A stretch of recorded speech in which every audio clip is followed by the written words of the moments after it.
Hello and welcome to Driveway Dudes. Today I'm going to show you how to replace a GU10 230 volt 50 watt bulb.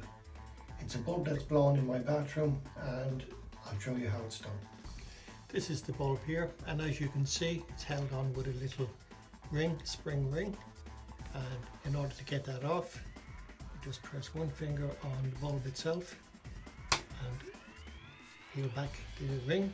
It's spring loaded, it'll come off and the bulb will drop down.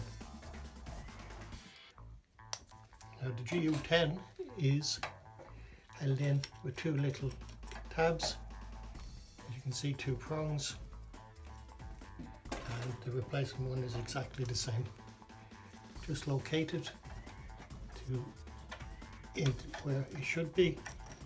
As you can see, you locate and turn. What you do then is you push it back up into place, hold it with your finger